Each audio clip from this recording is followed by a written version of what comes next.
Ready? Take. Wow. Hey, sound சூப்பரா use பண்ணிருக்காங்க. மனுஷன் வெறித்தனமா போயிட்டு இருக்காருன்னு நினைக்கிறேன். 20 வந்து அவரை திட்டுறதுமா வந்து அதிகமா இருந்துச்சு. பட் இன்னைக்கு அந்த மனுஷன் ஆக்ஷன்.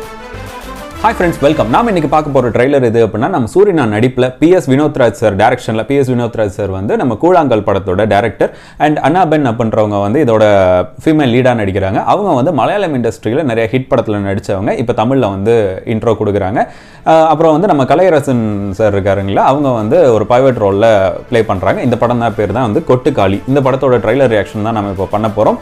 ஸோ வாங்க வீடியோக்குள்ள போலாம். This is Filmy Decoding Studio.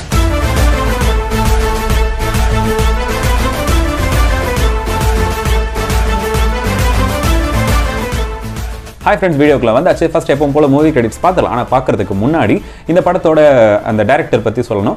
அவர் வந்து இந்த கூழாங்கல் படத்தோட டைரக்டர் அப்படின்றது எல்லாத்துக்குமே தெரியும். கூழாங்கல் படம் ஆஸ்காரோட இந்தியாவிலேருந்து ஆஸ்கார் நாமினேஷனுக்கு போன ஒரு கடைசி லெவல் வரைக்கும் போன ஒரு ஃபிலிமாக இருந்துச்சு. அன்ஃபார்ச்சுனேட்லி அதுக்கப்புறம் அதுக்குள்ளே என்ட்ராக முடியல, நாமினேஷனுக்கு வந்து என்ட்ராக முடியல. அதுக்கப்புறம் நம்ம இந்த டேரக்டர் பார்த்தீங்க அப்படின்னா இந்த படத்தை எடுத்து கொட்டுக்காளி படத்தை அதை விட ரொம்ப பிரம்மாண்டமாக சூப்பராக எடுத்து, பிரம்மாண்டம்னா பட்ஜெட் வைஸ்லையோ இல்லை வந்து செட் வைஸ்லையோ இல்லை, கதைப்படி அது வந்து ரொம்ப பிரம்மாண்டமாக கூழாங்கலை விட இன்னும் ஒரு அடுத்த ஸ்டேஜுக்கு கொண்டு போகிற ஃபிலிமாக இருக்கும் அப்படின்னு ஆல்ரெடி சொல்லியிருந்தாரு.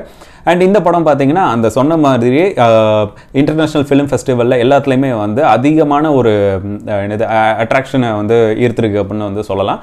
அண்ட் இந்த ட்ரைலர் வந்து இந்த படம் வந்து பார்த்தீங்கன்னா ஜினிக்ஸ் அப்படின்னு சொல்லிட்டு ஜிங்ஸ் எஸ் கோல்டன் லிங்க்ஸ் அவார்டு அப்படின்றதுல வந்து 20th ஃபெஸ்ட் அதில் வந்து செலக்ட் ஆகிருந்தது. என்ன அப்படின்னா 2 கேட்டகரியில், ஒன்று வந்து பெஸ்ட் ஃபியூச்சர் ஃபிலிம், அதுக்கப்புறம் வந்து new director and new film அப்படின்ற கேட்டகரிலையுமே வந்து 2மே அவார்டு வாங்கியிருந்தது.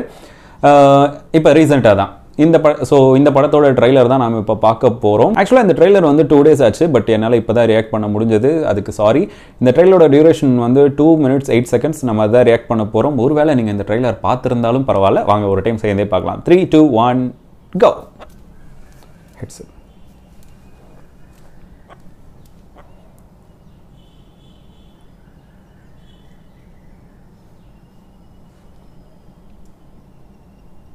அன்னாபென். வாவ், சவுண்ட் சூப்பரா யூஸ் பண்ணிருக்காங்க.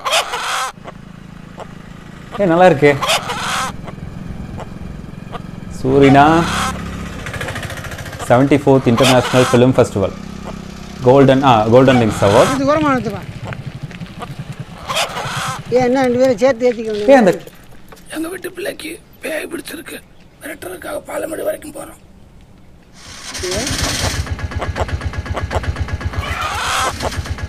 சவுண்ட் சூப்பரா யூஸ் பண்ணிருக்காங்க.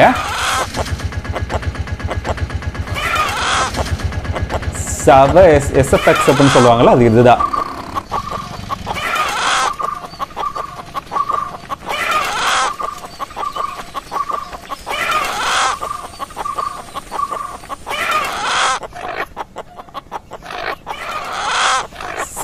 செம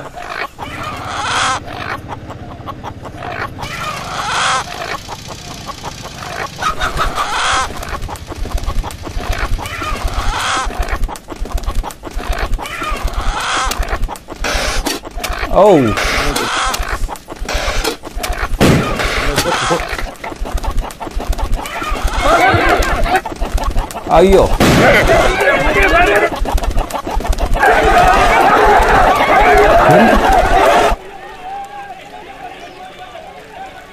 சூரினா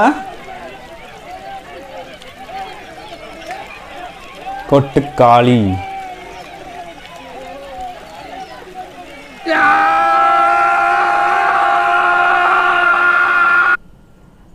மனுஷன் வெறித்தனமா போயிட்டு இருக்காருன்னு நினைக்கிறேன். 23rd August இன்னைக்கு. செம்ம ட்ரைலர் இது வந்து. அதான் அந்த பிரம்மாண்டத்தை வந்து காசு பணத்துலேயோ இல்லை வந்து செட்டிலையோ இல்லை வேறு எதுலேயுமே காணிக்காமல் ஒரு ஸ்டோரியில் ஒரு பிளாட்டில் ஒரு அந்த மேக்கிங்கில் காணிச்சிருக்காங்க. அந்த எக்ஸிக்யூஷன் வந்து சூப்பராக பண்ணியிருக்காங்க அப்படின்னா ஒரு கிரேட்டஸ்ட் எக்ஸாம்பிள் இந்த படமாக இருக்கும் அப்படின்னு நினைக்கிறேன். சோரி நான் வந்து ரொம்ப கஷ்டப்பட்டு நான் அவரை வந்து ஃபஸ்ட்டு பார்த்தது தீபாவளி படத்தில் ஒரு சீன், ஒரே ஒரு சீனுக்கு மட்டும் அந்த நம்ம ஜெயம் ரவி சார் மேலே வந்து இந்த கல் பட்டுருச்சு அப்படின்னு சொல்லிட்டு அங்கே ஒரு போராட்டம் நடந்துகிட்டு இருக்கும்.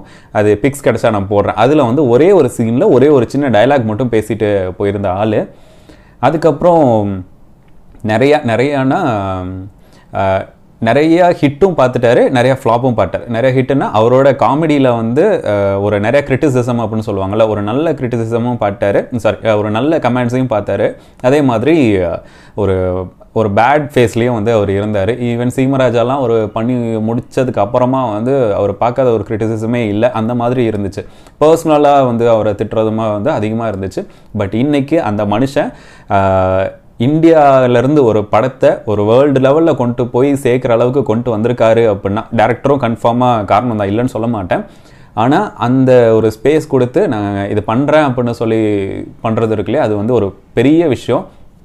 அவரோட பார்த்து கிளியராக தேர்ந்தெடுத்துக்கிட்டாரு. நான் வந்து ஓகே ஃபைன், நான் இதில் வந்து போக போகிறேன், இதுக்கு மேலே வந்து இந்த கதைக்காகவும் இந்த சினிமாவுக்காகவும் என்ன பண்ண முடியுமோ அதை நான் பண்ண போகிறேன் அப்படின்னு தேர்ந்தெடுக்கிற ஸ்கிரிப்ட் வைஸாகவே நல்லா தெரியுது.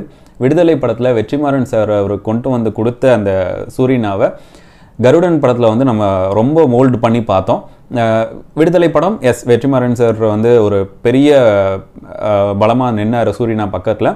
ஆனால் அதுக்கு அடுத்து வந்த கருடன் படம் நம்ம துரை செந்தில்குமார் சார் தான் வந்து டைரக்ட் பண்ணியிருந்தார். அவருமே சூப்பரான ஒரு டைரக்டர் தான். ஆனால் அந்த ஒரு கதைக்களத்தில் வந்து இப்படி ஒரு ஆக்டரை வந்து விடுதலை படம் டேரக்டரோட ஒரு விஷன் வந்து ரொம்பவே சூப்பராக இருந்துச்சு. அதே மாதிரி கருடனும் அந்த டேரக்டரோட வந்து விஷன் வந்து ரொம்பவே நல்லா இருந்துச்சு. ஆனால் அந்த எக்ஸிக்யூட் பண்ண விதம் இருக்கு இல்லையா, இவரை வந்து யூஸ் பண்ண விதம், அதுக்கு இவர் கொடுத்த ஒரு அர்ப்பணிப்பு இருக்குல்ல, அது வந்து ஒரு வேறு லெவல். அது வந்து சொல்லவே முடியாத ஒன்று. அது எதுக்கு நான் இவ்வளோ பேசுகிறேன் அப்படின்னா, எப்போவுமே வந்து நம்மளிலேருந்து ஒருத்தன் அடுத்த செட்டுக்கு போகும்போது, அடுத்த ஒரு இடத்துக்கு போகும்போது ஒரு பெஞ்ச் மார்க் செட் பண்ணிட்டு போகும்போது இருக்கு இல்லையா, அது நாம் ஜெயிச்சா மாதிரி இருக்கும். எனக்கு சூரியனாவை பார்த்தா அந்த ஃபீல் தான் எப்போவுமே வரும். நான் இது முன்னாடி பேசின வீடியோஸ்லையுமே கூட சொல்லியிருப்பேன். கருடன் ட்ரெய்லர் வந்து நம்ம பண்ணியிருந்தோம், அதுலேயுமே கூட சொல்லியிருந்தேன். அண்ட் அதே மாதிரி இந்த டேரக்டர் வந்து கூழாங்கலுக்கு ஒரு அங்கீகாரம் கிடைச்சது. ஆனால் அதுக்கு ஏற்ற அந்த பட்ஜெட் வைஸ் போட்டதுக்கப்புறம் படமாக எடுத்து ரிலீஸ் பண்ணதுக்கு அப்புறமா அது பெரிய அளவுக்கு பேசப்பட்டது வந்து ஓடிடி பிளாட்ஃபார்முக்கு வந்ததுக்கப்புறம் தானே தவிர படமாக தியேட்டரில் ரிலீஸ் ஆனப்போ இல்லை. அதுவுமே வந்து ஃபிலிம் ஃபெஸ்டிவல்ஸில் எல்லாத்துலேயுமே போச்சு. ஆனால் அதுக்கான சரியான ஒரு அங்கீகாரம் கிடைக்கல பட்ஜெட் வைஸ். ஏன்னா அடுத்த ப்ரொடியூசர் வந்து கிடைக்கணும் இல்லையா. இதுவுமே வந்து எஸ்கே சார் வந்து இப்போ சிவகார்த்திகேயன் அண்ணா என்ன சொல்லியிருந்தாங்க அப்படின்னா, இந்த ஆளை வந்து நான் மறுபடியும் இந்த உலகத்துக்கு யாருன்னு காட்ட போகிறேன் அப்படின்றது தான் சொல்லியிருந்தார்.